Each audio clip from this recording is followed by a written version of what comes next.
best you can. You have to tear that movie down and tell us why it's the worst. Oh God! Oh. Okay. Can I?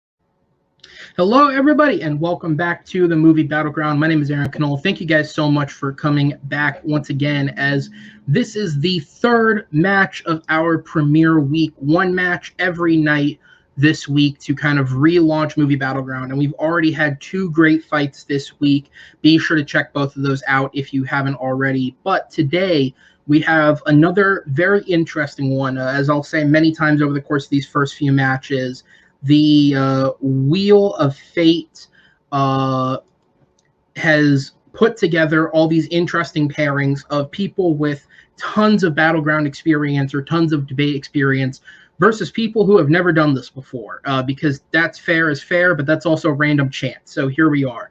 And that is exactly one of these today. We have Ryan Permison, who is a regular in the trivia world. If you know, pay attention to any of that. He is among all as many fan leagues as you can think of. He's also been a part of TMG's debate before. He was a champ in 2 other leagues. He was also a competitor in Movie Battleground previously, and he takes on Andy Sweet, who has been a reoccurring member of some of our panel shows here. He was a part of Schmo Talks. He's been a recurring part of After Dark. But he's never done anything like this, and so he goes to take on a former 2-time champ, and it's going to be a fun one. So let's not waste any more time. Let's go ahead and get them into this. Introducing first, as the person who was randomly drawn the favorite, he is a former 2-time champ from other TMG debate leagues. He is also a former Movie Battleground competitor. He is Ryan Permison, joining me on screen. Ryan, how's it going, man? Welcome back. Yeah, thanks for having me. It's good to be here. This should be a good match, and I don't think Andy and I have competed against each other before, so this should be an interesting go-around. Hopefully my ring rust doesn't show on camera, but it may. It's been a hot minute since we've done these things, people, but we shall see. Absolutely. And yes, by the way of these uploads, you are the second vet to return, one of 3 this week. Both 4 others former champs. We had Grant Gregory play yesterday. That'd be great for views if it was Grant Gustin, but it wasn't. We had Grant Gregory play yesterday. We have Joe Fairley playing tomorrow. But you have the distinct honor of being a former champ, but not in this one. What did you do to prepare for this fight, to kind of take your first step towards that potentiality? I think I did pretty much what any other competitor would do, which is put together some notes, which are right here on my desk, so should be fine. We're all fine here now, thank you. How are you? Doing better than that Stormtrooper was, honestly. So this is going to be a fun one. Ryan, thank you for joining me. I'll go ahead and drop you to the back for a moment, and I'll bring on his competitor, making his Movie Battleground debut with a record of 0-0. He is Mr. Andy Sweet, joining me on screen. Andy, how is it going?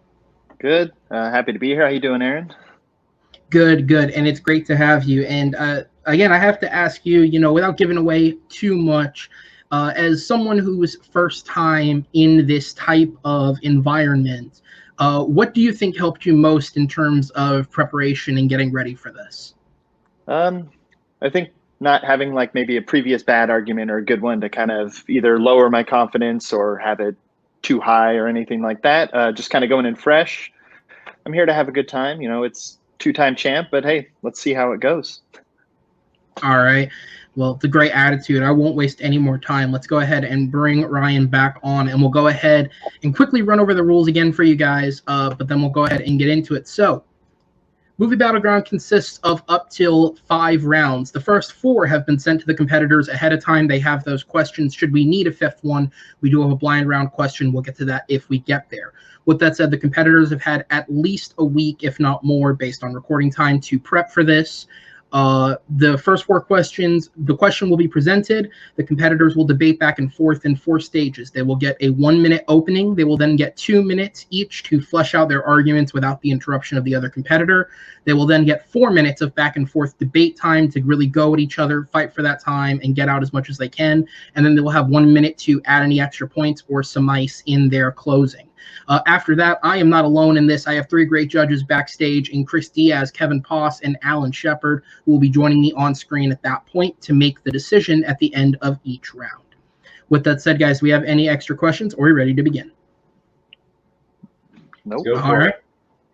Let's do this. So with that said, action films are a really interesting genre. I think they're one of the few genres where even when they're bad, they can still be enjoyable from time to time. But that is not what we are asking. We are asking just straight up, what is the worst action film of the 2000s? You had a whole decade to pick one giant piece of shit, and I will say they both went for blockbuster choices.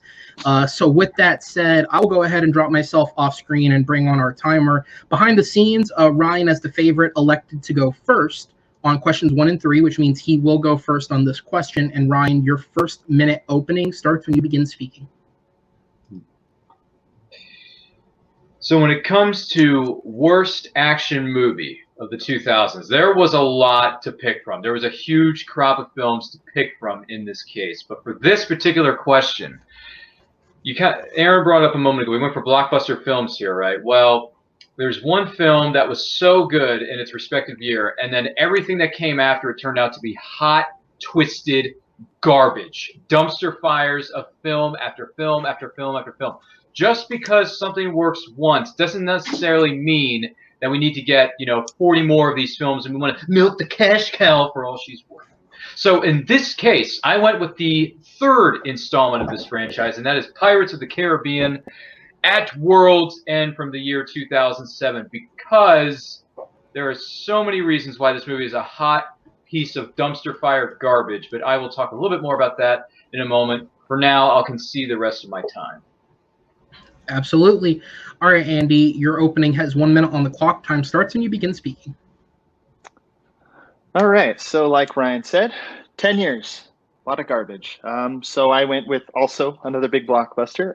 I went with the first Wolverine film, X-Men Origins Wolverine, that had a lot of fanfare going into it. It was supposed to be something that kind of revived a franchise that had a little bit of a misstep. And it's just terrible. There's a lot of things I don't want to get into right now, save for my arguments, but that's all I've got to start with, actually. I'm going to save the rest for argument time, and I'll give up the rest of my time. All right, absolutely. So we move on to the 2-minute expansion period. Ryan, you're up. Time starts when you begin speaking. So going back to this decade of the 2000s, we had some good ones. We had some hot garbage ones. This one specifically, Pirates of the Caribbean at World's End from the year 2007. This film from beginning to get-go felt like the world was ending. It felt like just all this noise going in one ear, out the other. So many different characters, so many different subplots, horrible direction. No one really knew. They're like, hey, let's just throw a bunch of darts, throw everything at the dartboard, throw everything in the kitchen sink, and see what comes of it. You take a talented cast, but you completely waste them in every sense of the word, whether it's Johnny Depp, whether it's Orlando Bloom, whether it's the very beautiful, I might add, Keira Knightley. I'm looking at you, honey. And then you get, who was it? Was it, I can't remember if it was Chow Yun-fat, Donnie Yen, one of the other, whoever it was. I can't remember, but it was just so awful. I think it was Jet Li. See, that's my problem. I can't even remember because this movie is not only so old, it is so dumb. It's so dumb. So dumb. During the course of this movie, so many scenes are filmed in the dark. It's hard to tell what's going on with who and what. The plot is beyond ridiculous. Yeah, like I said before, too many characters, too many subplots that lead nowhere. In the words of Elaine Bennis, it's like a big budget movie with a plot with a story that goes nowhere, with an almost 3-hour running time for a 3rd film in this franchise. That's called desperation, my friends. It's pure desperation. It's way too much for an audience attention span because, as we all know, an audience attention span starts to dip out after about the 90 to 2 hour mark. this movie never should have happened, never should have existed.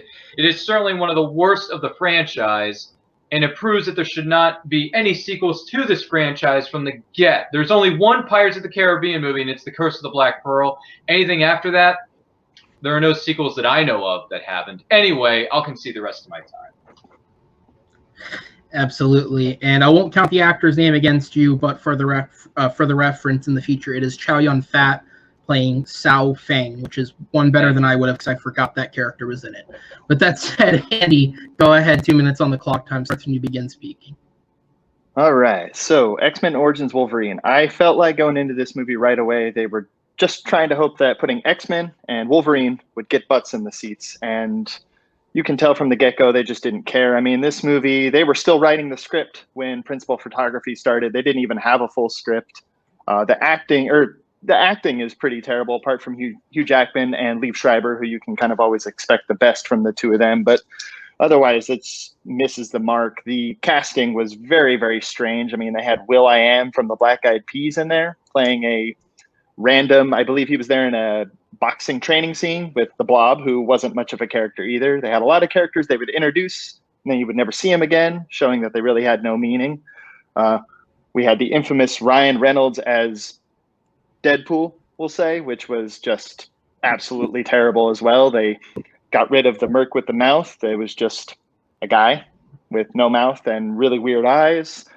The budget was $150 million, which was almost double the original X-Men movie. They were expecting it to do big numbers.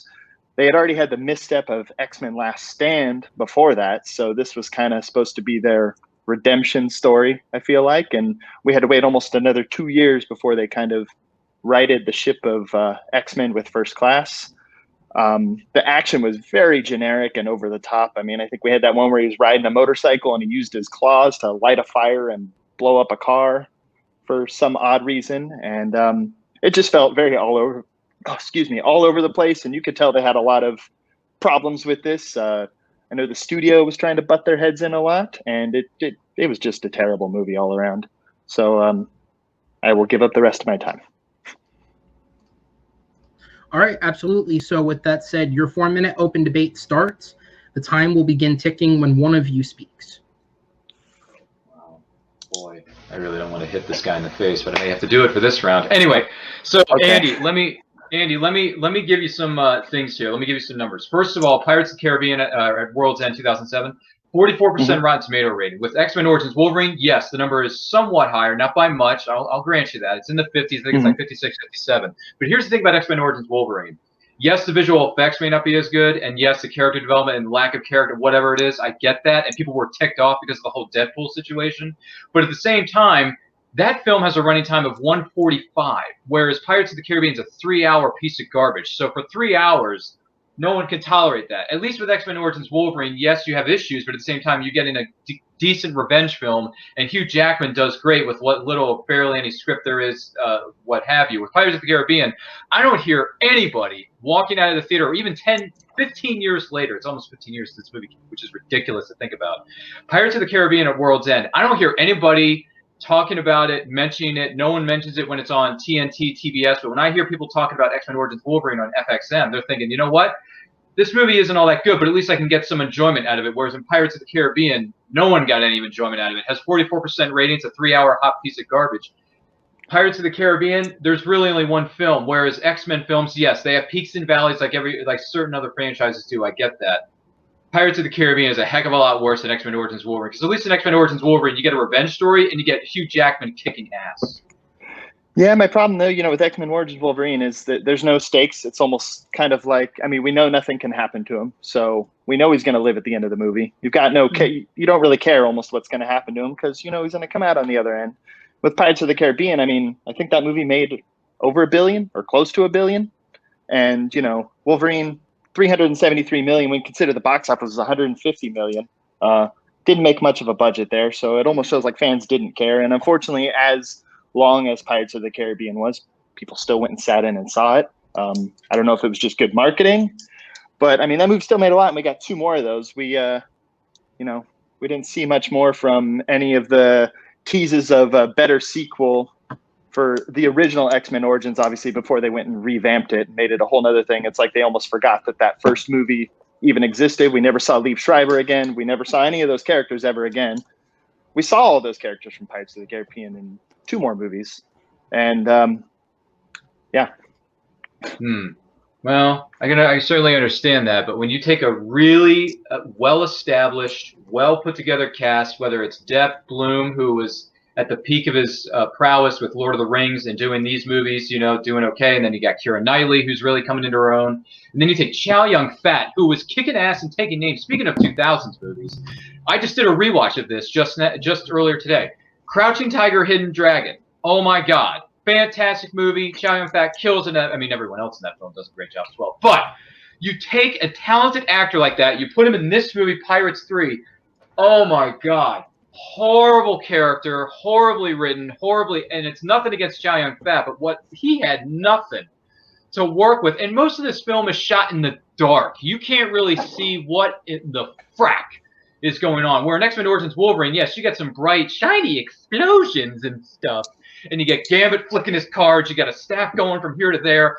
All that other stuff. You can get definitely enjoyment out of X-Men Origins Wolverine, whereas you take Chow Yun-Fat, who was killing it in Crouching Tiger, Hidden Dragon, and now he is wasted in this movie. And this movie made so much. Yeah, it may have made money, but it won a lot of Razzies for a lot of reasons. X-Men Origins Wolverine, yeah, it may have won a Razzie or 2, but it didn't win nearly as much as Pirates of the Caribbean at World's End did. That's why it's hot piece of garbage. It's the worst film of the 2000s. Referee, ring that bell. And time. That is going to be time. All right, there's 1 minute closings on the clock. We will start with Ryan. Time starts when you begin speaking.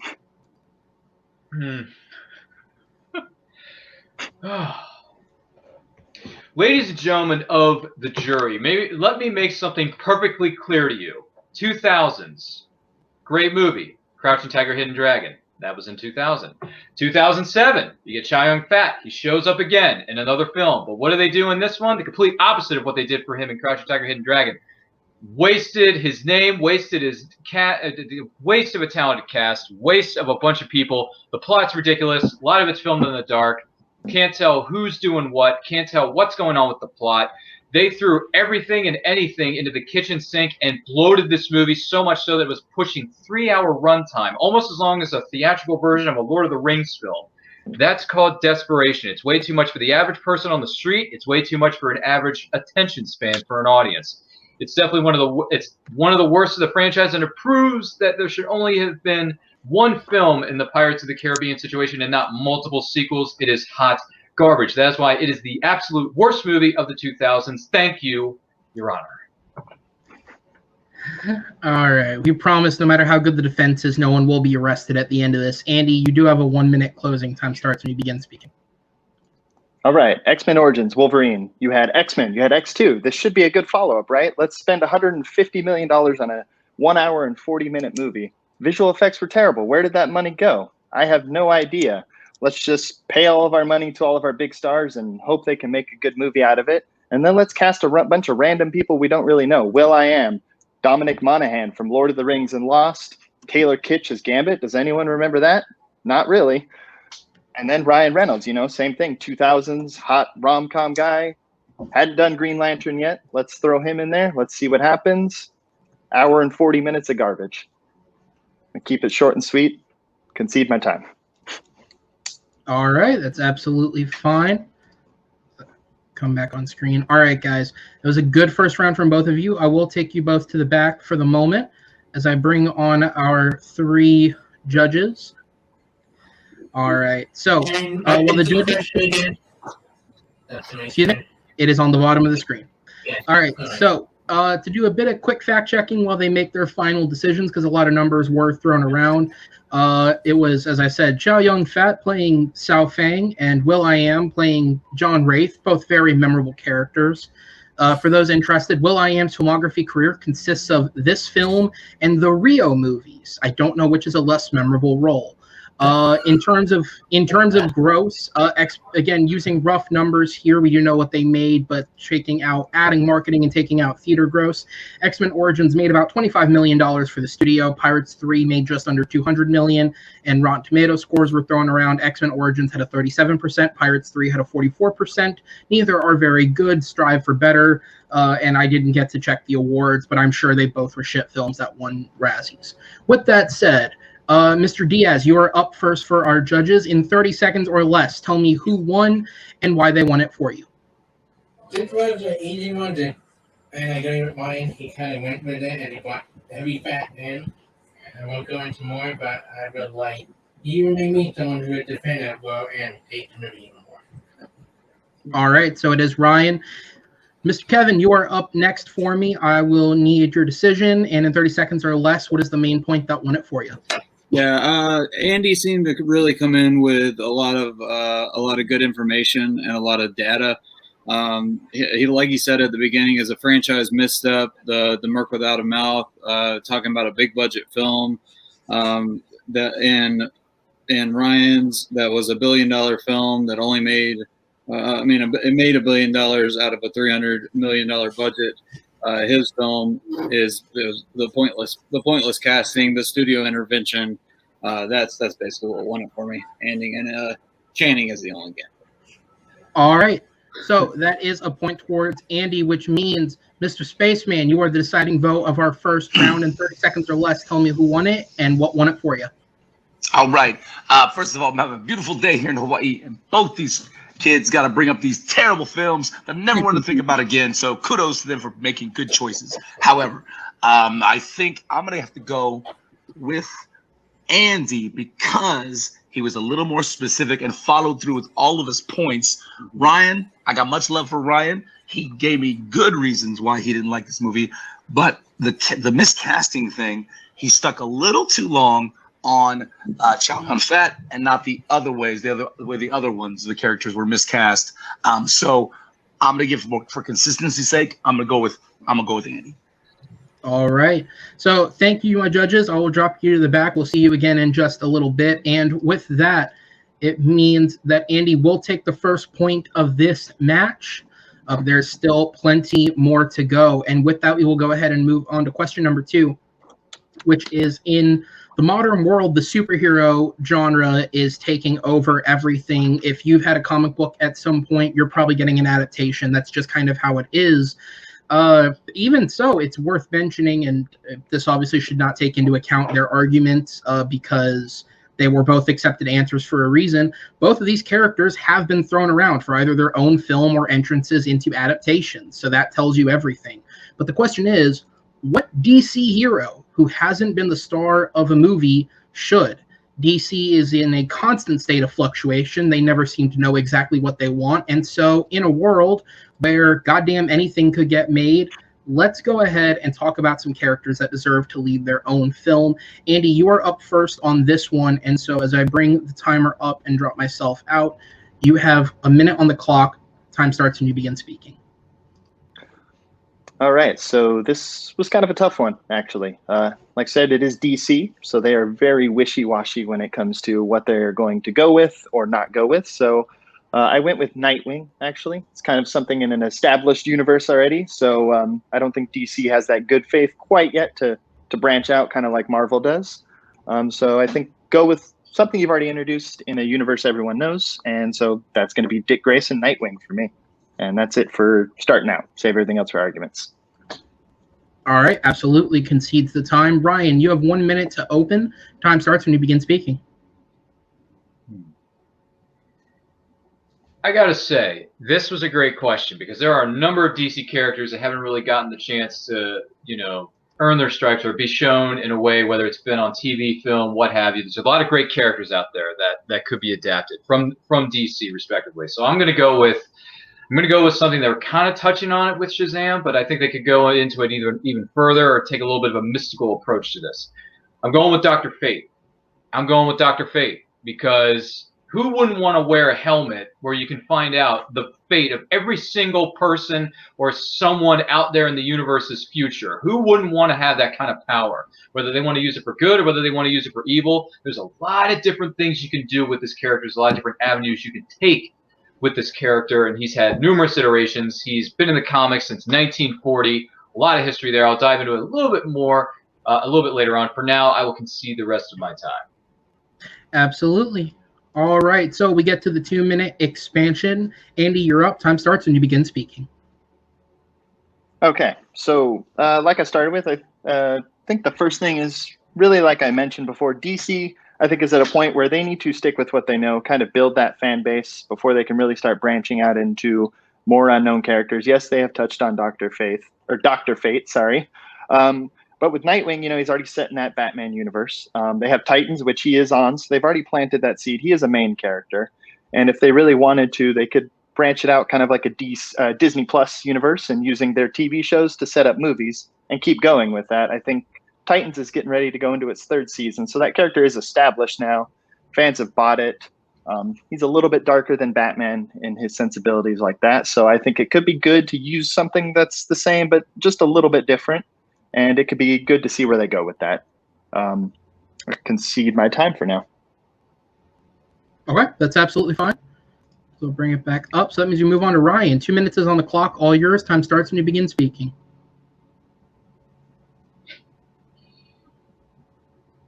Within the DC universe, the Bat family, the Nightwings, the Robins, the Tim Drakes, the Red Hoods, the Batmans, the Jokers, the Riddler, what have you, that stuff's been going on forever.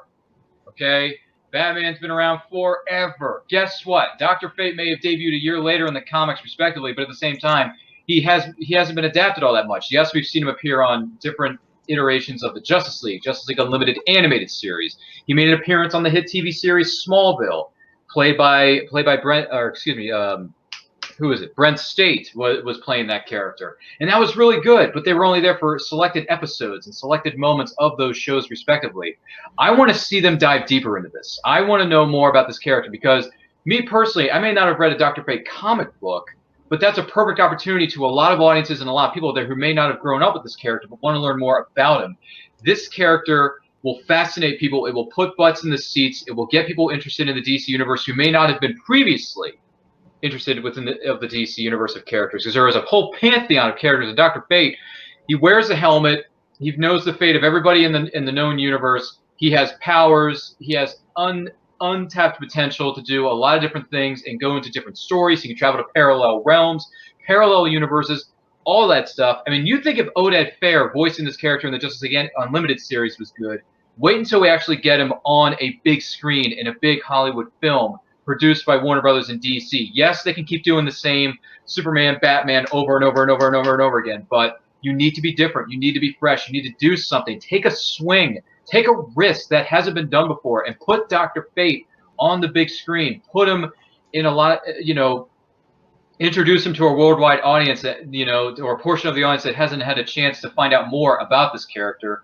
That is why you should incorporate Dr. Fate should be the star of a next big DC movie, and we'll talk more about this in just a moment. Your Honor, ring that bell.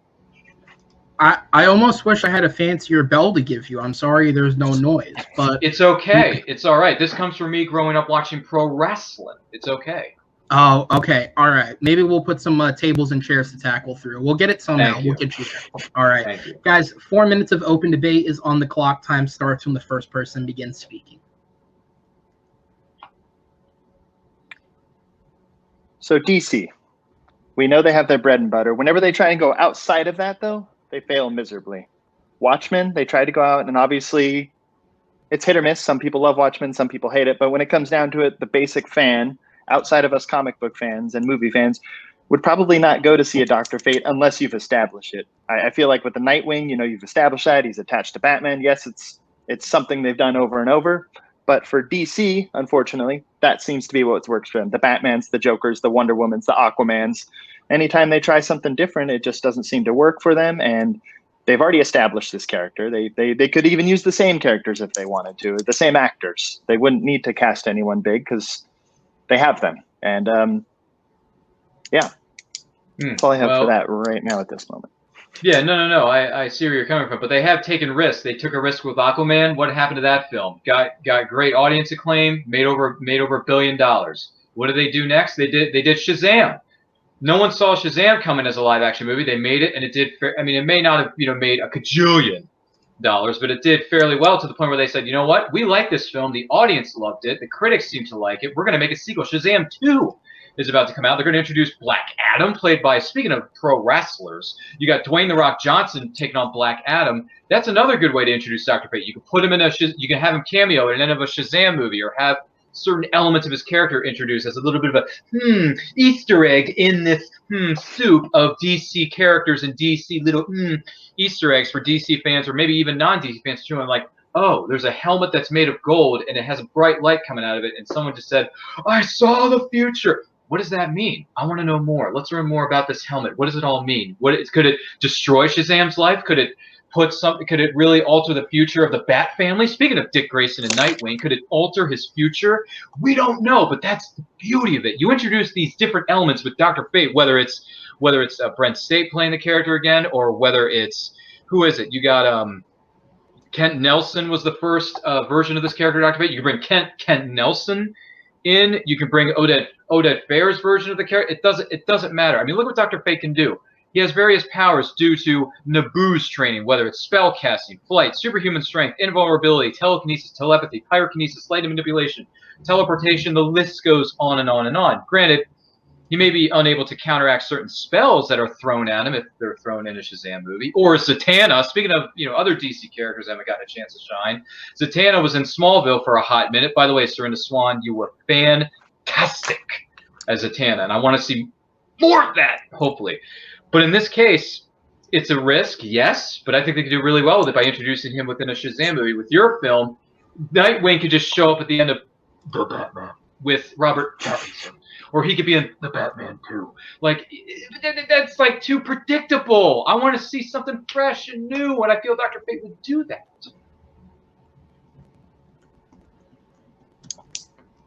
I would agree with you.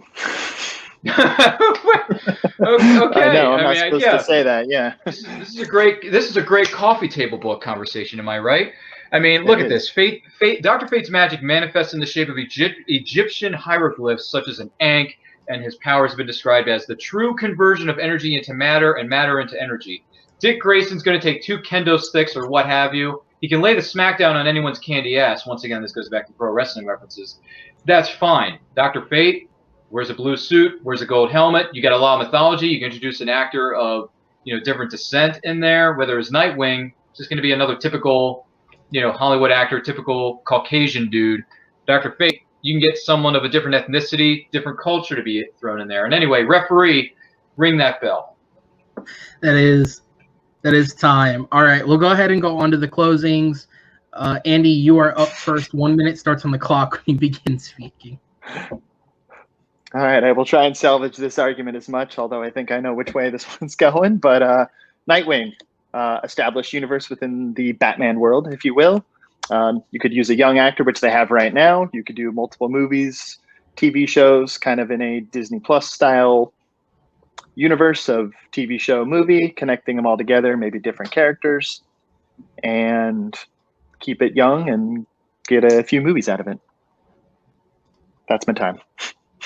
All right, absolutely fine. All right, Ryan, you have 1 minute on the clock to close. Time starts when you begin speaking. The DC universe has a lot of characters that really haven't had a chance to shine yet. Yes, with my choice of being Dr. Fate, he has been featured in the animated series. He made an appearance on Smallville. That's great. That's really good. But he hasn't had his own film yet. He hasn't really had a chance to shine, and this would be a perfect opportunity for him to do so. And also, you can introduce a new up-and-coming actor, or you could bring in a veteran actor from a different culture, a different ethnicity, since everyone's tired of seeing the same certain amount of actors and same Caucasian dudes on screen. Great opportunity to get more diversity, more inclusion, bring in more people, bring in more cultures, bring in more history of different cultures into this universe of DC. And Dr. Fate's a perfect way to do it. He was introduced in the comics 1940 by Gardner Fox and Howard Sherman. First iteration of the character being Kent Nelson. He's had 8 versions of this character overall and his powers are described as the true conversion of energy into matter and matter into energy. You wear a helmet, you can tell the fate of everybody within the universe. Someone good or evil could use that to their advantage. It'd be a great opportunity to see that in the DC universe. All right, and that is time. Once again, another great fight, guys. I'll go ahead and send both of you to the back to wait for the moment as I go ahead and bring in our judges to make their final deliberations. To throw some couple facts at those watching while our judges finish up, most of what they said factually was correct. Batman debuted in May of 1939 in the comics. Dr. Fate debuted 1 year later in May of 1940. In terms of cinema, the first live-action appearance of Batman was in a serial in 1943. If we want to talk films, it was in the feature film based off the series in 1966. And then, obviously, there was that television series that aired around the same time from 66 to 68 was his first appearance in television. Dr. Fate's first appearance, from what I could find based on air date, would have been in the DCAU or in Smallville, depending on when he debuted. I don't have the years in front of me. Also, for all it's worth, prior to the DCEU, DC attempted 8 original films. All but one of them failed at the box office. As far as I could find. Not that it should affect your decision. I just found that to be curious because I didn't realize it was really that bad for them. But with that said, Kevin, you are up first this time around, so I will shoot over to you. In 30 seconds or less, go ahead and tell me who won this one for you and what was the point that sold it. Andy did a great job trying to salvage what he could out of that. I like the Disney Plus style show because that's been successful for MCU, but I don't think DC is quite there yet. So I do like the way Ryan put his points and developed his points into arguments. The Shazam into Black Adam argument was a great point. I will finish up by saying Doctor Strange plus Professor X is the way he kind of describes Dr. Fate.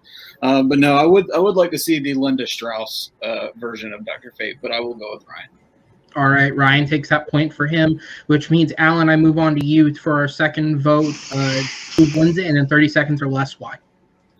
All right, real quickly, going back in time to one of the first nerd fights back in the day, way back in the day, me versus Cody Newberry. I chose Dr. Fate. Newberry chose Nightwing. And Newberry won because, he's Newberry. But I will say this. I got a lot of love for both of these arguments. I think Andy did a lot to say why it would be a little bit different, but Ryan hit him somewhere he couldn't come back from with, we have heard the Bat family's story a million times. It's time for something a little different, time for something a little new. And I think he iterated all those points of why we need to hear this new story of Dr. Fate rather than tired old Batman families. So I'm going Ryan. All right. So with that, Ryan, we'll get the second point off of 2 votes. Judges, thank you so much. I'll go ahead and drop you guys to the back and bring back on our competitors. Also, for what it's worth, I didn't bring it up while the judges were deliberating, but as I said previously, both these characters are actually in their own adaptations at the moment. Director Chris McKay is still working on a Nightwing film. He paused to work on the recently released Tomorrow War.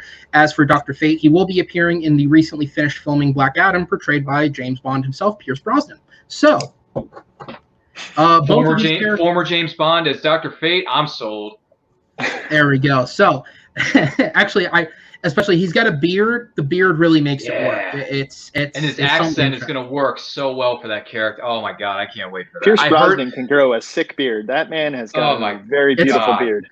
25 years later, and he's still kicking ass. Whether it's James Bond or otherwise, I still love that man. He could probably pull off a really good James Bond today. I'm not going to lie. Bring him back. God, yes. Man, it's hard to compete against this nice guy. All right, so let's go ahead and move on to question number 3. And with this one, let's talk about probably, honestly, one of the strongest actors of this generation of actors. So many great performances have come from this gentleman, and we have 2 people who have picked what their best Russell Crowe performance is. And again, he's Oscar-winning, multi-Oscar nominee, All the awards you could think of, he's taken them. He's done all the classic Hollywood things. He's put on weight. He's lost weight. He's grown a beard. He's done a shitty thriller like Unhinged. He's done everything you could think of that a Hollywood actor could do, and he still hasn't done a Nice Guys sequel. But with that said, let's go ahead and let these two guys battle at it as I drop myself off screen. Ryan, you are up first on this one. Time starts for your opening when you begin speaking. So let's talk about this young man by the name of Russell Crowe, shall we? Russell Crowe, you've done some really good things in your career. You've done some good things in your life. I get that. It's all well and good. But you know what? One of your performances that I feel is criminally underrated and underappreciated by so many people, because this is one of the most, if not the most, divisive comic book film that has come out probably ever, if not in recent memory. Just pointing that out there. 2013's Man of Steel. You played a character named as Jor-El. And when you're playing the Kryptonian father of Kal-El, I should say, you gotta bring a lot of stuff. You gotta bring some gusto. You gotta bring some, what's the word that the outlaw uses? Oh yeah, gravitas to this role. And boy, oh boy, do you bring gravitas and then some, my boy, to this role. This is why I feel that this is Russell Crowe's best performance, and not the typical answer that I'm sure some of you out there are thinking. But I'll go more into that in just a moment. In the meantime, I'll concede the rest of my time. Referee, ring that bell. Absolutely. Andy, you are up next. 1 minute on the clock when you start speaking. To start with, I think the movie you're talking about is maybe mine, which would be Gladiator, where he plays Maximus. And I think something to note about this movie is he was very young at this time. He had only done 2 blockbusters before this, and they threw this on his shoulders. And what he did, I think, is nothing short of outstanding. Obviously, how they rewarded him with that Oscar of throwing him into a movie of a type of genre that wasn't really that looked upon. Like, you didn't see a lot of movies like that. And I'll get into the rest of that with my argument later, and I concede the rest of my time. All right, fair enough. All right, Ryan, 2 minutes on the clock to expand. Time starts when you begin speaking. So we've heard the name Gladiator a billion times. Oh, it's the best thing he's ever done. He hasn't really done anything that's really stood out from the pack other than Gladiator or maybe 1 or 2 others. But no.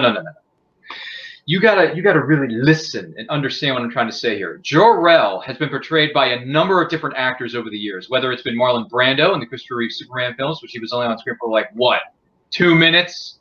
And then the Richard Donner cut, he gets digitally re-edited in there and all that stuff for like another 5 or 10. Okay, fine.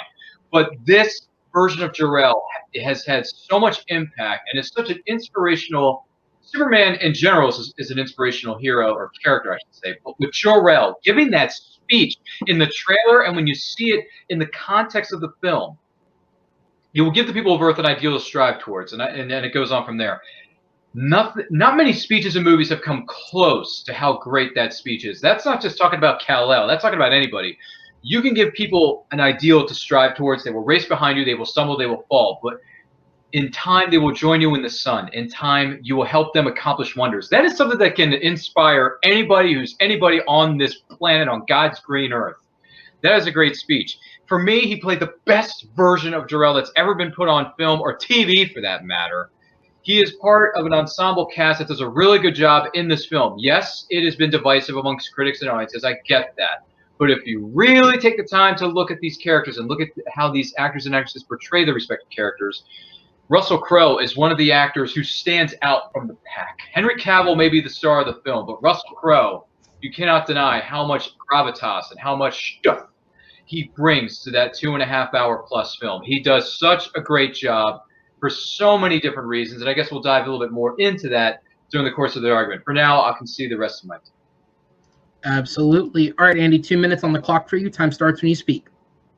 All right. First of all, if anyone thinks that my movie and your movie are his only 2 good movies, they're stupid, because that man has a lot of great work. Anyways, getting into Gladiator, I mean, he was relatively unknown. He had done LA Confidential and The Insider.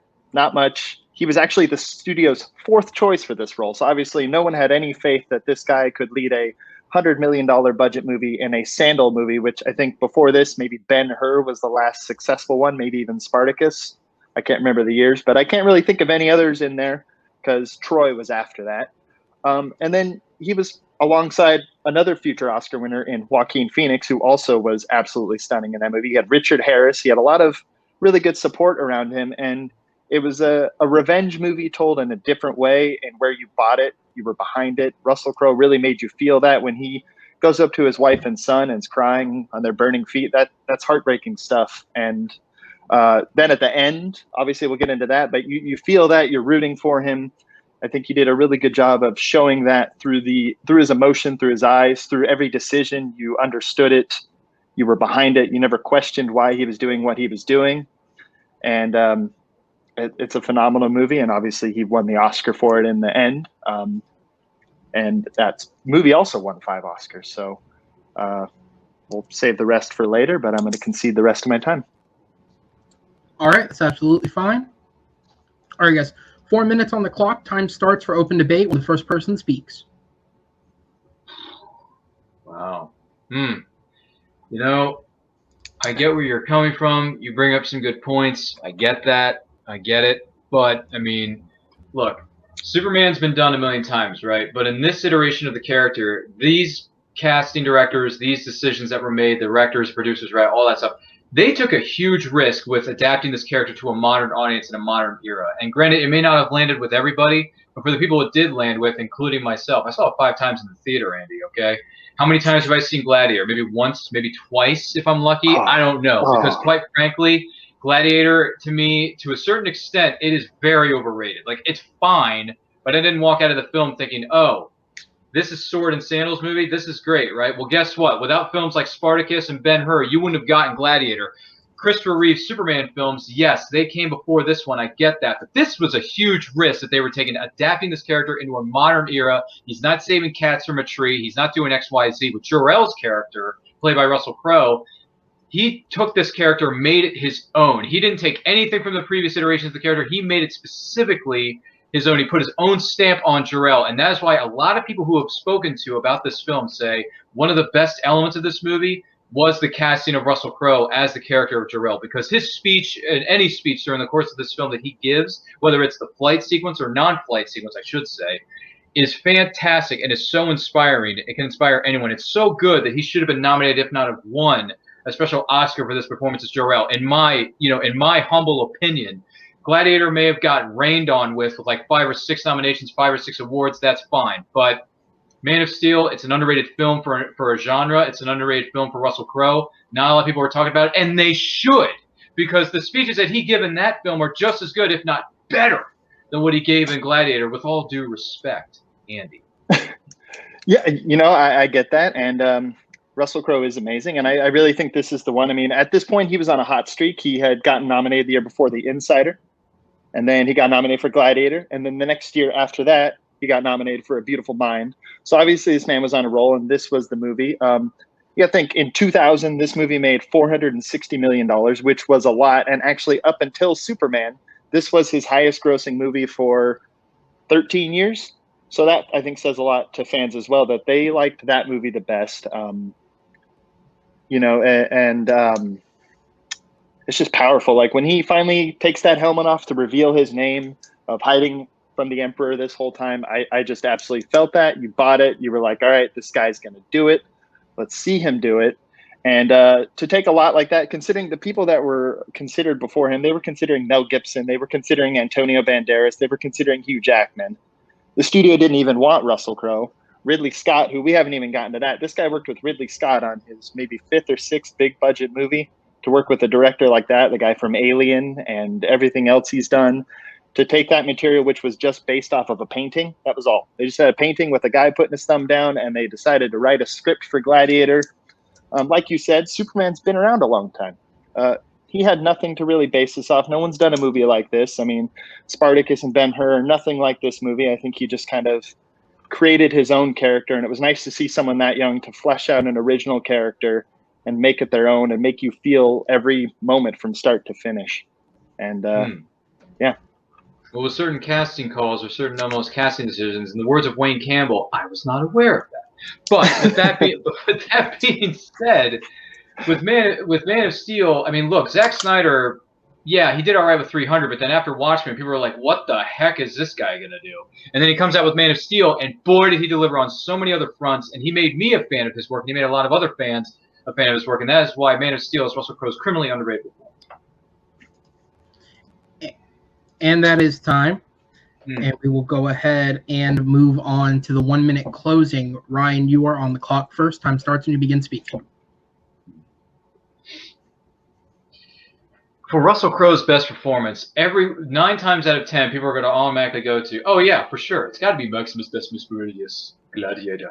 Okay, Gladiator's fine, but Man of Steel is one of the best and most criminally underrated comic book films, if not films in general, ever made. Zack Snyder didn't do so well with Watchmen, and then 4 years later, he's given this property, a very, very important, well-known property, and for me personally and a lot of other people, he knocked it out of the park.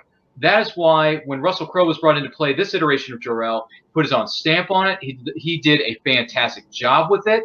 He made this character his own. And he did an incredible job. Every word that comes out of his mouth, you are paying attention to. Every speech he gives is inspirational. It's fantastic and inspire anyone.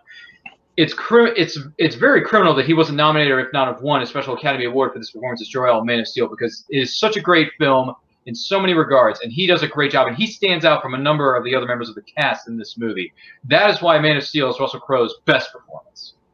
And time. Andy, 1 minute closing. Time starts when you begin speaking. All right. Gladiator, his first and only Oscar to this point, which that's a crime in its own. He should have more. This movie is amazing. It's, relatively unknown actor, took a original character, fleshed it out, and you got to see that character's journey from start to finish. We don't need that crappy sequel they're talking about where he gets reincarnated. Let's forget that. So, it's a complete journey, and it's just great to seal it, and you feel every emotion, every decision. You're with him on this whole journey, and amazing film. That's it. All right. With that, he will cede. Wrong button as I come back on screen. All right, guys. I was wondering what happened to you for a second. I'm like, wait a minute, did he just leave? One in every match. You get used to it eventually. All right, guys. So I'll go ahead and drop you guys to the back. Thank you so much for another great one. As I bring our judges on screen. All right. And while these guys make their final decisions for this match, some fun facts related to Russell Crowe. He is a 3-time Oscar nominee, 1-time winner. He has not been nominated since 2002 for A Beautiful Mind. And I believe it was Andy who brought up, he was nominated 3 times in a row for The Insider, Gladiator, and A Beautiful Mind. Has not been nominated since. That's just a crime because he's definitely been in great films since. I don't understand how that one works. Quite honestly, considering the Oscars trend of nominating great performances in not so great films, I honestly could have seen him get one for Man of Steel, because as someone who's not a huge fan of that film, he is far and away the best part of that movie for me. So I am glad that both these options were picked, because they're definitely up there for me at least. Also, if quick counting was correct, out of 38 films that have received a wide release, 18 of them received negative reviews on Rotten Tomatoes, so at least more than half of his movies are good. Like I said, I was counting very quickly while people were talking in my ear, so I could get that wrong. Who knows? With that said, we're going to go ahead and go to Dr. Spaceman. In 30 seconds or less, tell me who won and why. First of all, both y'all were wrong. Virtuosity, Denzel, Russell Crowe, beautiful film. I liked both their arguments because I'm not a big fan of either one of these films, to be honest with you.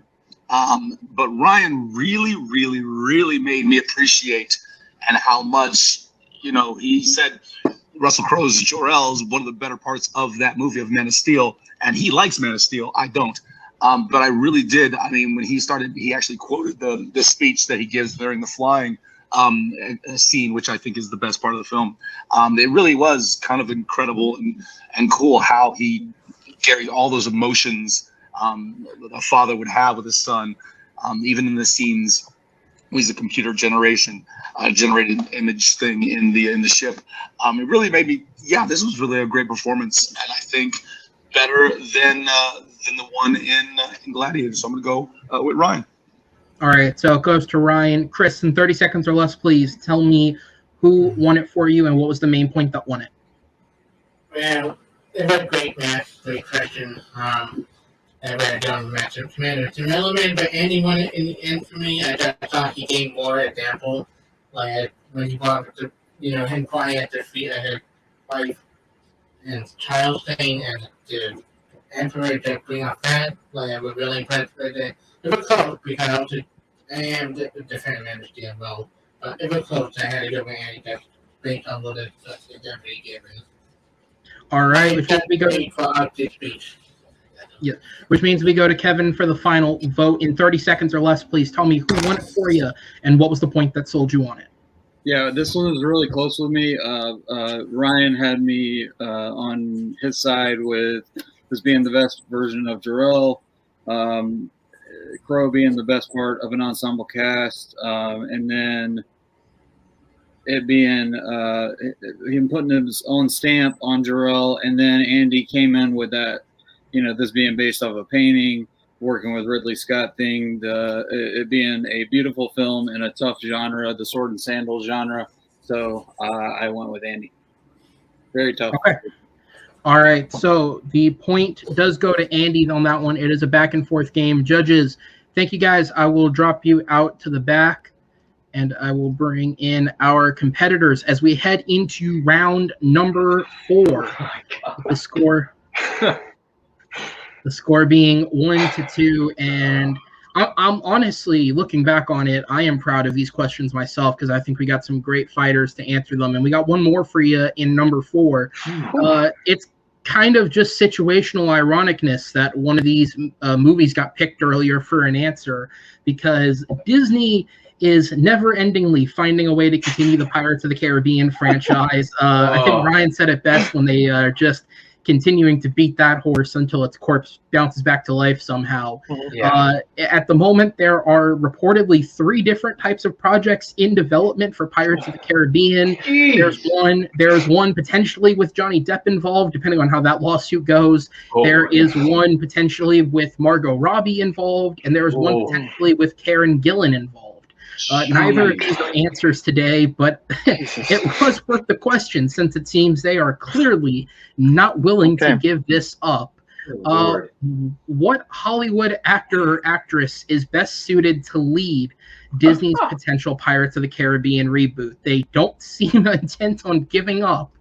Yeah, I don't know why this franchise is still a thing, but since it continues to exist and be a thing, I figured let's discuss what would the best possible option be to keep it going forward. Who is the person that gets you in this the most? And so with that, I will go ahead and bring up the timer to start the round off. Andy, you are up first on this one. So as I disappear, time starts for you on your opening when you begin speaking. Okay, so for this franchise that is being beaten like a dead horse by Disney, I went with a relatively unknown name that a lot of you might not know, and I went ahead and picked Finn Cole. If you don't know that name, he was just recently in Fast 9 as the younger Jacob with a K, played by John Cena. And I kind of went with him for that reason and the fact that he's unknown. So I'm going to save the rest for my arguments, concede the rest of my time. Okay. All right. And for the audience, if these are, since both of these legitimately are probably less recognizable names, but you may have seen the faces in other projects. Once you guys are in the open debate, I will bring a picture of each of them up on screen. Just production-wise, I can only do so much for you guys. So with that said, 1 minute on the clock for Ryan. Time starts when you begin speaking. Ladies and gentlemen, I think the one thing that Andy and I can agree on is that they are milking this cash cow for all she's worth. They're beating the dead horse, and it's absolutely ridiculous beyond measure. But if we are going to reboot this thing and carry it into the next world, into the next century, or what have you, you got to go with somebody.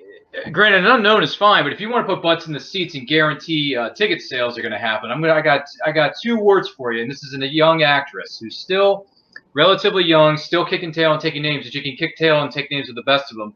Jamie Alexander, formerly known as Lady Sif in the Thor franchise of the MCU. She made appearances on Agents of S.H.I.E.L.D. Before that, she jumped into everybody's hearts and minds in a great underrated TV series known as Kyle XY on ABC Family. When ABC Family had a brain and had an understanding of what great entertainment was. We'll dive more into this in just a moment. For now, ring the bell, referee. Absolutely. Andy, 2 minutes on the clock for you. Time starts when you begin speaking.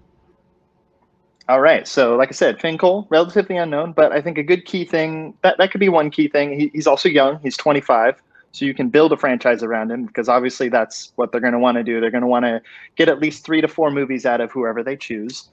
You could take an aspect of, since we've heard they're doing one with Johnny Depp, you could take an aspect of where he is maybe connected to Jack Sparrow somehow, because as they've proven with these pirate movies, they want to bring whoever they can to get the butts in the seats. So sure, bring Johnny Depp in, have him in as a cameo, connect it somehow with that way.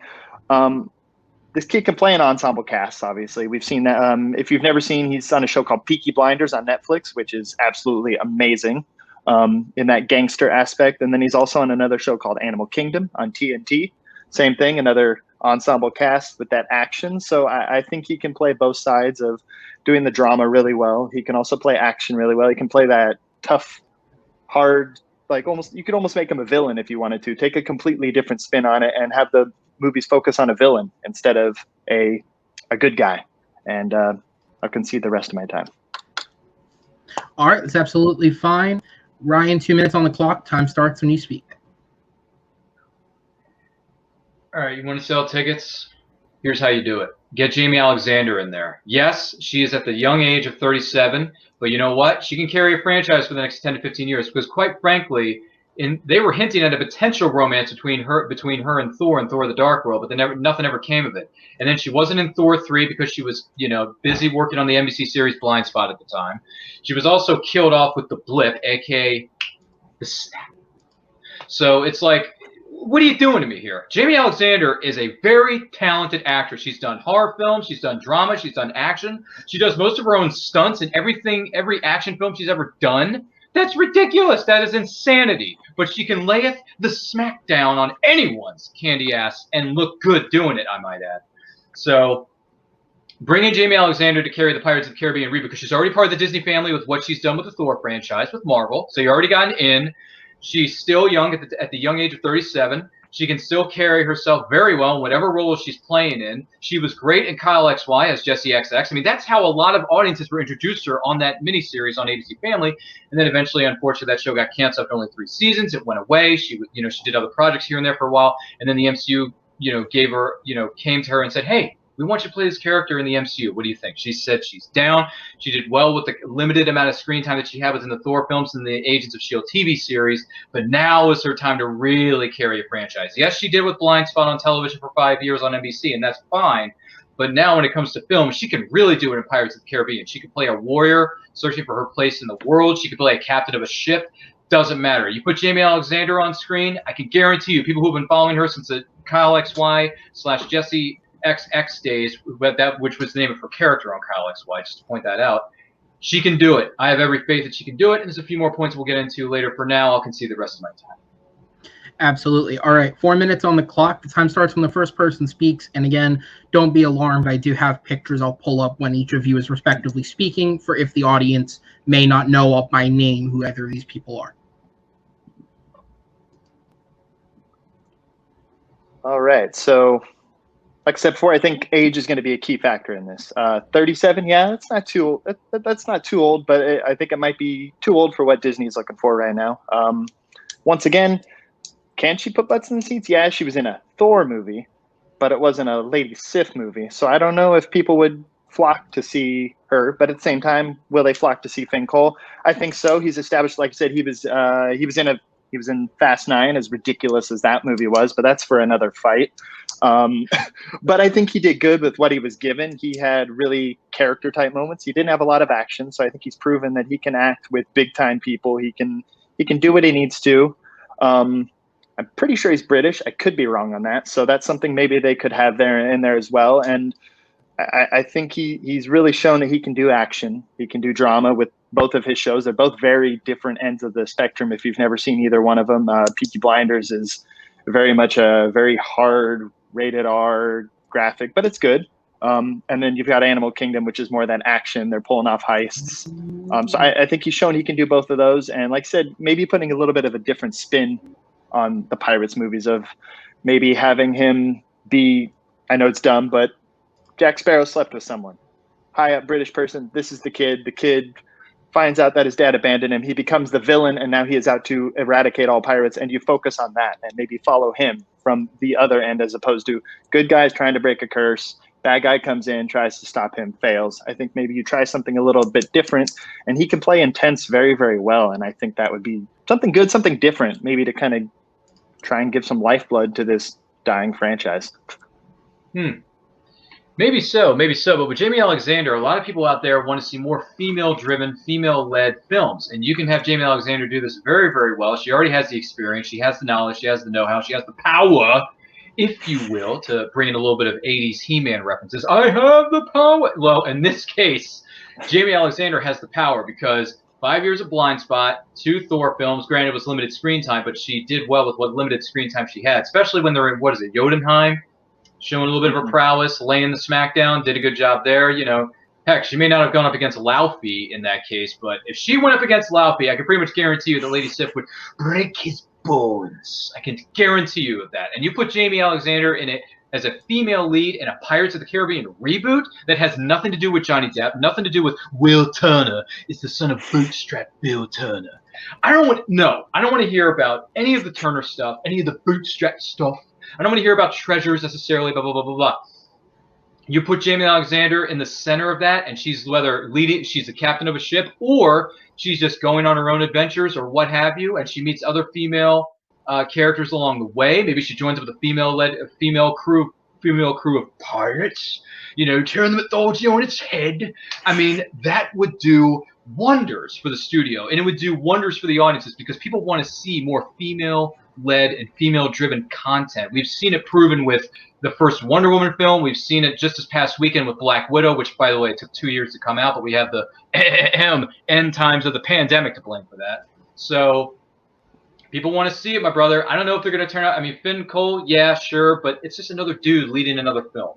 You get Jamie Alexander, you're going to get butts in the seats, you're going to sell tickets, you're going to make a lot of money. She already has an in with Disney because she did the Thor films, and then she did Blind Spot with Universal, so she has a lot of credibility, whereas Finn Cole is still somewhat in the process of building up his credibility.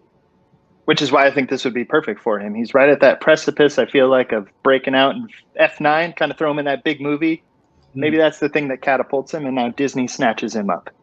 And you build a franchise around him. Yeah, speaking of milking a franchise, Fast and Furious, stop it. Yeah, exactly. God. I will allow Fast and Furious slander. I will allow Fast and Furious slander. That is okay. All right. Space Fiero? Are you kidding me? I know. Guys, they worked with scientists. It's foolproof. Exactly. They worked with Bow Wow and Shane Black. Or not Shane. What's his name again? Whoever the other kids.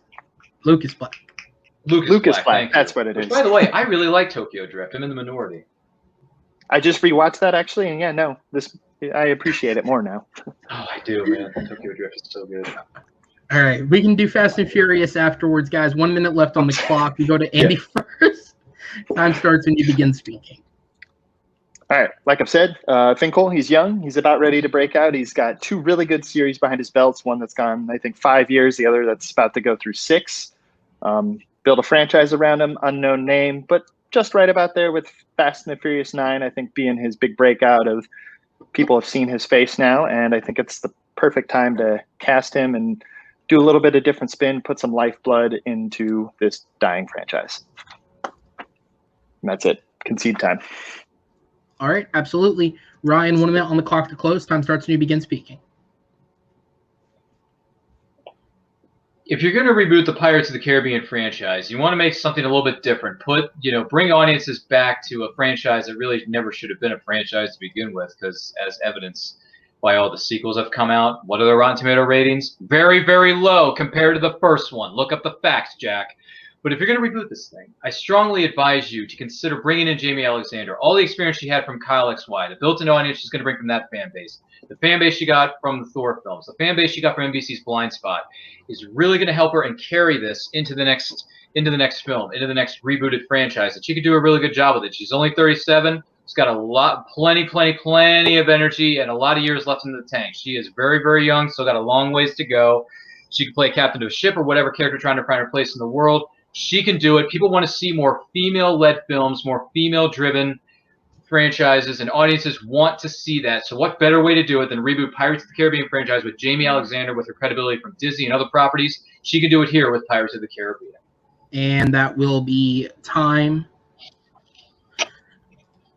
All right, we'll go ahead and drop the timer. Once again, guys, another great fight from the two of you. I'll go ahead and drop you to the back as I bring on my judges. While they are making their final decisions, I'll go ahead and throw around some fun facts from this to answer. Yes, Finn Cole is actually from England. He was born in London, England. As said, the ages they said were correct. Finn Cole is 25 years old. Jamie Alexander is 37. For what it's worth, the two actresses that are being tied with the franchise at the moment, Karen Gillan, who is 33, and Margot Robbie, who is 31. Jamie Alexander is from America, but as we saw in Thor, she can do an accent. Also, fun fact that I noted, because I've actually seen that fucking movie, but the whole a pirate fucked around and had a kid was actually already used in the 5th film, except it was Barbossa had a kid, not Johnny Depp. I don't know how that works because Jeffrey Rush is way older and with that beard would not be nailing somebody young enough to have a kid, but that is not for me to judge. So with that said, guys, and I mean, what's the aspect of beating a dead horse in a franchise and reusing plot lines? So with that said, let's go ahead and get to the judges' vote. Chris Diaz, in 30 seconds or less, you're up first. Who gets your vote and why? And another guy for EXD, I do have to give it Ryan because he called Tiny Big Devil, and he met an idea that liked, and he gave it Deborah however. I think Eddie did great. I don't think one made perfect Deborah however would work better. Where after that would bring people in to the theater. Not someone who I love from Peaky Blinders and a few other things that nobody know of besides those like me watch Netflix watch Peaky Blinders. All right. So first vote goes to Ryan. Kevin, we go to you next. Where does your vote go and why in 30 seconds or less? Yeah, as much as I would love to see a really pretty group of Jesse XX like duplicates as a crew of pirates, no, I'm gonna go with Andy. He put in a lot of work. I could tell with the thought process with Finn Cole, being in Peaky Blinders and Animal Kingdom, kind of having that action, that swindling heist type of villainy. And I like the idea, even if it's not Jack's son, like you brought up, Aaron. That's probably not a good way to go with this, but I went with Andy. Dead franchise's tone of sales is correct, and they will probably steal that title. With that said, Alan, the deciding vote goes to you in 30 seconds or less. Who won it for you, and what was the main reason? Well, I like both these choices, and I love the way both of them described, down to plot details of what would happen in these rebooted films. I really appreciated both of them, and as a viewer, I would want to watch both of them if I wanted to watch another Pirates movie, which I don't. But I think I'm gonna give the slight edge to Ryan because I think Jamie Alexander is a perfect choice because I love Lady Sif and I thought she needed to be in more stuff. And I was super excited when she popped up in a certain show that I won't mention for spoiler reasons. This goes up a month later. She was in Loki, guys. Sorry. She was in Loki. Yeah, there we go. Who knows what it's like. With that said, thank you, judges. We will go ahead and drop you to the back. And we'll bring our competitors back on screen, which means at a 2-2 score, we are heading into the blind round. Now, in yesterday's match, with all the pomp, circumstance, and emotions raging, I actually fucked up the execution of my own blind round. Only I could do that. So let's go ahead and get this right today. So, gentlemen, the way this is going to work is I will give you guys a generalization of a question, meaning I will ask you for something very general. You will name me an answer. No matter what answer you name me, I will give you the specific question, and you will have to argue for it. Is that understood? Yep. Okay. The actual debate itself works exactly the same way as it does in a regular match. Once they have picked their answers and you have heard the question, we will go off camera. The gentleman will have a few minutes to research and come up with an argument, and then we will come back on screen. If each gentleman would like an extra minute of research time, they can take it, but it has to come from somewhere within the argument. We will all handle that off screen. With that said, guys, I need you to name me a Ryan Reynolds film. Definitely maybe. All right, definitely maybe in first. With Ryan getting his answer in first, that means he will go first in the blind round. So definitely maybe. And Andy, I need a Ryan Reynolds film. 6 Underground. Oh my God, dude! I've been meaning to watch that. Holy It's crap! pretty terrible. Oh really? All right, Well, it's so 6 Underground versus definitely maybe. With that said, I'm glad you guys went with choices. Every time I demo tested this question, everybody was immediately like Deadpool, Green Lantern. So thank you for going with something different. Automatic response. With that said, your question is, what is the worst Ryan Reynolds movie? That is going to be the question. So, guys, we will be back in just a minute, a few minutes for these guys, as they take a minute to put their arguments together. See you in a minute.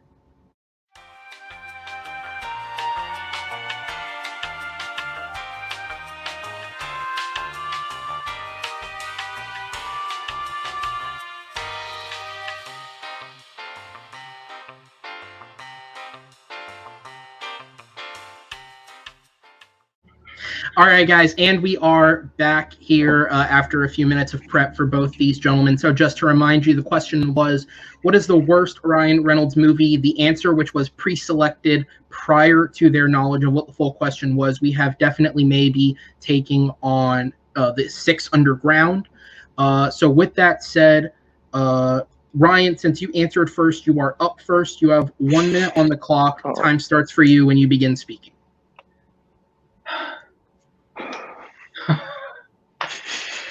So Ryan Reynolds, this is a guy who I don't see him as Ryan Reynolds. I only see him as one character, but unfortunately that's not the answer that I picked, so I have to go with something else. So in this case, I went with definitely maybe because he's playing a guy who I believe is still way too young to be fathering a child, played by Abigail Breslin in a film called Definitely Maybe. And he's talking to this daughter of his about how he met the love of his life that eventually was her mother, her birth mother, her biological mother. And he goes through the story of how he met these 3 different women, played by wonderful actresses in their own right, by the way. You get Isla Fisher, Rachel Weisz, and Elizabeth freaking Banks, okay? Who were really good in this movie. But in this case, this is Ryan Reynolds' worst because he's way too young to be having a kid. Some of these women are way out of his league. I don't know how he was able to date these women, let alone have a one-night stand with them. So in this case, this is the absolute worst Ryan Reynolds movie because he was horribly miscast in the movie known as Definitely Maybe, and that's enough. All right. To be fair, looking at his real-life wife, I would also say those women were out of his league, and he would probably agree with you, too, for his whole life. All right. Andy, a minute on the clock. Time starts when you begin speaking. Oh boy, 6 Underground. Where do I start? It's a Netflix movie, so didn't even get released in theaters. Netflix paid way too much for this movie. It's actually the most. They paid $150 million to make this movie that didn't even see a movie theater. And oh, did I forget to mention it's directed by Michael Bay. So I think you know what you're getting there, which is a very, very expensive music video. And I'll concede right there for now and save the rest for arguments. All right, absolutely. And for those questioning, just because generally Movie Battleground is focused on theatrical films only, if you want to hear the discussion on that, see Monday's episode. To clarify that, a movie like 6 Underground would be allowed. Streaming films, just because of the pandemic and the gross in them over the years, are allowed if they have been produced by a major motion picture studio. So Skydance Media did produce the film, and then it was sold to Netflix, meaning it was allowed. I didn't have to look that up. I just knew it offhand because I clearly love this film. Ryan, time starts on the clock for you when you begin speaking. Okay, so going back to the question at hand, what is Ryan Reynolds' worst film, right? Ryan Reynolds is really only one. He's played pretty much the same character in almost every single movie he's been in. A sarcastic, smart ass who thinks he knows everything. He thinks he's the funniest man in the world, which, by the way, that honor will never, ever be bestowed upon you, my friend. You want to go funniest people in the world? Try this one on for size. Robin freaking Williams, okay? He's 10 times funnier than Ryan Reynolds will ever be. That's a fact. But anyway, back to the question at hand. Ryan Reynolds, your worst film has got to be definitely maybe. You were miscast. These women are way out of your ballpark, way out of your league. You father a child played by Abigail Breslin, who has 5 times better talent than you ever will. Because look what she did. Little Miss Sunshine. Didn't that film get Oscar buzz or get awards buzz at the time for its release? If I'm not mistaken, judges, you can look this up later. But I'm pretty sure that's the case. Plus, she was kicking tail and taking names in Zombieland. For Pete's sake. Abigail Breslin knows what she's doing. Ryan Reynolds, he's just playing the same goofy, lovable, some people may say lovable character. I think not. But yeah, definitely his worst film. Doesn't do anything for me. It's the women in this film are, I don't know where I'm going with this. They're 10 times better than what Ryan Reynolds does in this film. So that's why definitely maybe is Ryan Reynolds' worst film. And for the sake of the millions of people watching this at home, I will concede the rest of my time. Absolutely. I appreciate it. You think we're getting millions of viewers. Thank you. Yes. Andy, 2 minutes on the clock. Positive. Absolutely. Time starts when you begin speaking. All right. First off, I think, Ryan, it was Alan Arkin, I think, actually won Best Supporting Actor for Little Miss Sunshine, to go back to that little. Six Underground, where to start? It's Michael Bay. You know, he'd just been kicked off of Transformers. I think he's trying to make his own new film franchise. And it's pretty much just your basic run-of-the-mill. Ryan Reynolds is an all-knowing, badass military guy.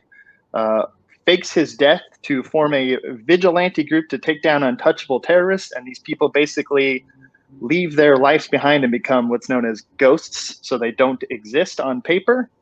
And then what proceeds is just crazy action scene after crazy action scene that would never happen in real life. I think at one point they run down the side of a building that is way, way high up. They just right down the side of it, and nothing happens to them. It had a 36% on Rotten Tomatoes, which is also not great for it. So, but pretty standard for a Michael Bay movie. But otherwise, just flashy, lots of cuts that make you want to throw up, lots of moving camera that makes you want to throw up. He just has that style. It feels like a cross between a music video and a TV commercial. And 2 hours and 8 minutes, a little long for a basic premise of any action movie. And once again, they paid $150 million for it and never win the movie theater, so they're not going to make any money back on it. So pretty big gamble on Netflix's part, and concede the rest of my time. All right, absolutely, guys. 4 minutes on the clock for the open debate. Time starts when the first person speaks. Okay, we're not going to need the whole 4 minutes here. I just want to let that out of the way now because it's only so far we can push. Just tell me when you're done. There's only so far we can push this little rock up a very big mountain. Or should I say a boulder up a very big mountain. That's what I should have said. Sorry about that, audiences. So, Andy, let me put it to you this way. When it comes to the movie, definitely maybe being Ryan Reynolds' worst film. People had to spend money to see this in the theater, whereas they could stream this at their heart's desire with Six Underground. Because if you have a Netflix subscription, you can choose whether or not to stream this. People actually had to pay money to go see this movie in a theater, which goes to show you, hey, we spent $850 on this. Oh my God, how terrible was it? So bad we had to spend money on it. But my goodness gracious, the women know what they're doing in this movie. Ryan Reynolds is just playing the same smart-alecky, dumbass character he's always played ever since he started his career in acting. Let me just point that out, Ryan Reynolds, because I know you're watching this show, and I know you're watching from the comfort of your own home in Canada, okay? But I'm telling you, people had to spend money to see you in Definitely Maybe, whereas Six Underground, we can choose to click. You know, we could be like the cable guy. This concludes our broadcast day of Netflix. Click. You know, with Definitely Maybe, people had to spend money on this. That's a sad thing about society. But, hey, it is what it is, Ryan Reynolds. But still, Definitely Maybe your worst film. That's all and in the words of my good friend Forrest Gump, that's all I have to say about that. Andy, any final points you want to make about Six Underground before we concede the rest of our time? Because I can tell you we're not going to make it to 4 minutes. We're probably not. I mean, yeah, I don't know what else. I mean, it's a Michael Bay movie. If it's not a Transformers movie, it's not going to make any money, and even those are questionable. I mean, this is a very questionable movie. I can't remember one other single person in this movie. At least definitely maybe had quite a few big stars in that, which is where Ryan Reynolds can shine when he has good people around him. There's no one of memory in this. I mean, like I said, it's got some really good action scenes, but the rest of it is just over the top and dumb and basic, really. I mean, it's your basic fake death, form elite group, take down some bad guys in really, really crazy action scenes that would never happen in real life. Beat the bad guy, end of movie. Probably do a sequel because it's Netflix. And concede the rest of my time on that. I mean, yeah, okay, that's fair enough, guys.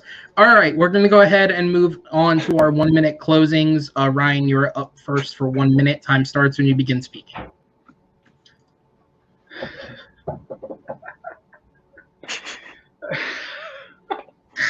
Okay, so the question for this round was specifically, what is Ryan Reynolds' worst movie, right? Ryan, you played the same character since the day you walked into filmmaking or film acting, whatever the heck it is. I don't know what the terminology is, Andy. But you know what? Definitely maybe was his worst. The women in this movie shine better than he does. He's just picking up what little slack there is in this movie. It's the absolute worst thing he's ever done. So much so that it barely made any money, barely got any recognition from audiences or critics. It's just so bad that no one even brings it up. When it comes to Ryan Reynolds' filmography, if I ask 10 people on the street right here, right now, I can guarantee you no one's going to say, oh, yeah, Ryan Reynolds is, some of his worst films. Oh, yeah, best films, maybe these titles. But when it comes to his worst films, they're definitely going to put maybe at the top of that list. I will concede the rest of my time because no one wants to hear me talk anymore. Absolutely. And Andy, you have 1 minute on the clock. You make a good point, and I don't know if anyone would even know about Six Underground. I mean, yeah, it's on Netflix, but I'm sure most people wouldn't know it. If I said, hey, have you seen that Ryan Reynolds movie, Six Underground? They'd probably go, huh? And it did nothing for the action genre. I don't think it did much except it probably got some clicks and views on Netflix, but it also, like I said, didn't make any money, not in theaters, and just very generic. Just your basic run-of-the-mill Michael Bay music video for 2 hours. And that's all I got. Concede my time. All right, absolutely, guys. All right, a solid final round. I do want to say a solid effort all throughout the game. This was back and forth, but I will drop you to the back as I bring on our judges for the final decision. While they make their decisions, I'll go ahead and throw around some facts for fun. Little Miss Sunshine was nominated for 4 Academy Awards. It won 2. Alan Arkin won for Best Supporting Actor, and Michael Arndt won for Best Original Screenplay. Definitely Maybe does have 3 very beautiful women in it, starring alongside the odd-looking man that is Ryan Reynolds. The movie made $55 million on a $7 million budget. Six Underground, while Netflix rarely ever actually truly makes money on any of their properties, Skydance Media did get paid $150 million to make it, so there's that.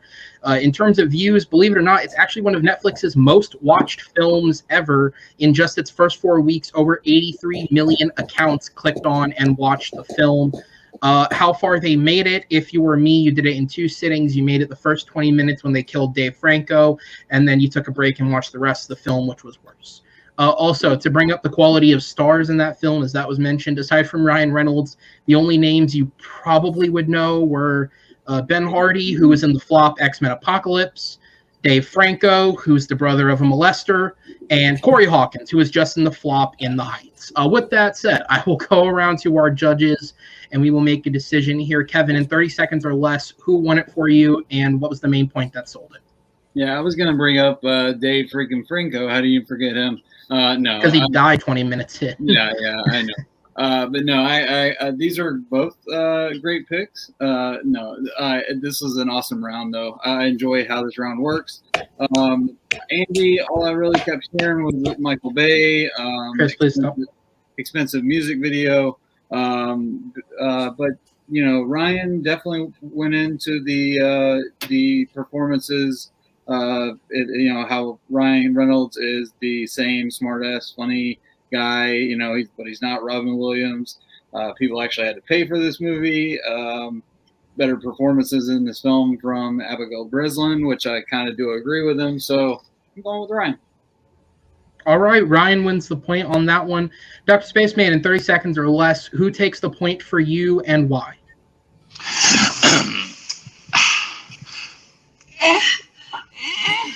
I mean, both these movies are terrible, and both of them laid out very good reasons why both these movies are terrible. I've seen. I was one of those 20-minute in and turned the shit off for 6 Underground. I think Ryan hit. It sounded like he was trying a little too hard to convince himself that it was a worse movie than it was for his pick. But he had some really compelling reasons why. So I'm gonna go Ryan too. All right. Andy did it. Thank you, judges, because with that decision, and your winner by a score of 3-2, it is Ryan Permison. Though he may not believe it, Ryan, let's go ahead and get into that. Unfortunately, you are the first real victim of what the blind round is shooting for, which is sometimes you pick perfectly, sometimes you're caught on your feet there. I apologize for hurting your soul. Any therapy that is needed, I will foot the bill, absolutely. But with that said, how are you feeling? Yeah, I got to say, I'm really shocked at the outcome of this match. I got to be honest, but look, a win, it doesn't matter if you win by an inch or a mile. Winning's winning. You know, speaking of references to films that just came, I mean, that's from the first installment, not the 9th one, but I digress. No, really, I got to say I'm shocked because I'll be honest, I do really like that movie. Definitely, maybe. It's my favorite Ryan Reynolds movie, but I had to, put my best foot forward, and I did the best I could with what I had. And Andy's a great competitor. My hat's off to him. He's a good competitor. I wish him the best of luck moving forward. Great match, Andy. But no, seriously, it's good to have a win. It's good to be in the winner's circle. Thank you for having me. This was a great match with some great questions out there. I will give the producers and the question writers some credit because these were some really good ones. And some of these questions we had to dig a little bit deeper than we wanted to, but you got to do what you got to do to prepare and to get the win in these respective matches. So great job to everybody. Thanks for having me. It feels great to have a W. I don't know who I'm facing next. I don't know when my next match is, but take as much time as you want because that was, in the words of good old JR, that was a slobber knocker. I got to give credit where credit is due. Great job by all you judges. Andy, once again, great job in your debut in this league and in this sport. I wish you the best luck moving forward, but thanks for having me. Absolutely. And I can give you a semblance of an idea of who's next. As with everybody, we want to get everybody established first before we throw you under the fire. So every competitor will be entered in a tournament. Winners play each other, losers play each other. So I can tell you that for your first round of this tournament, we do not have an exact person yet, but you will be playing the winner of one of our matches to go up very soon, either Maddie Graham or Medee or Raymond, both players who have been on the field before. That match will be a horror show of a match, just in terms of keeping them on track, but you will get the victor of that fight. Do you have a preference between these two gentlemen, or are you just looking for a break to go cry?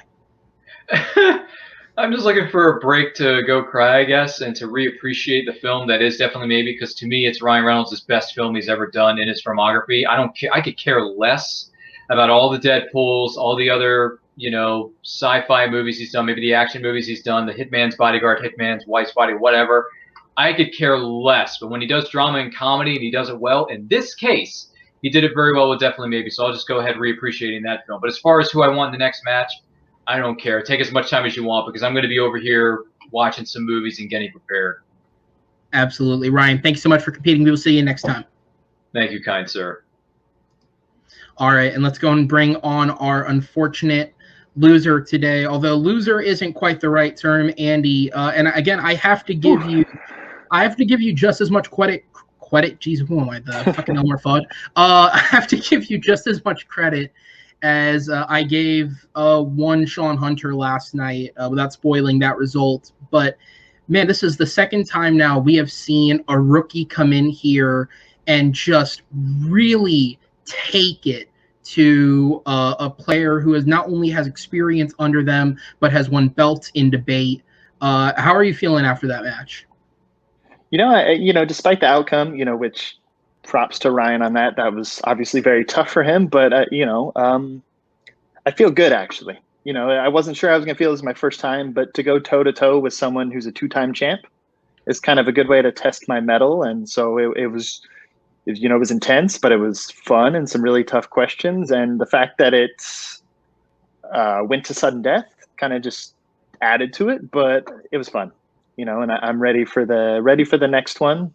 It was nice, getting my feet wet against Ryan. So yeah, all right, can't be mad with how it ended. And you're in the same boat, obviously, as with everybody else. You will be entered into the tournament. Yours will be against the unfortunate losers of their debut match, but you will be taking on the loser of a match that goes up very, very soon. You will be taking on the loser, of tomorrow's match, either former Movie Battleground champ Joe Fairley or Mr. Jake Reese, the person who comes out the second place finisher, will be your next opponent in the first round of the tournament. How do you feel about either of those guys? And I feel like with the title former champ in there, it's an obvious question, but who would you like to see? I'm okay with either. If I got to take on another champ, a former champ in my second match, then bring it on. I think what doesn't kill you makes you stronger. So if I got to face former champs in every one and keep going until I just get better with each one, then that's fine. But I'm looking forward to it either way. And I'll study the same way for either one and just make my arguments as strong as possible and just keep watching movies and get ready for it.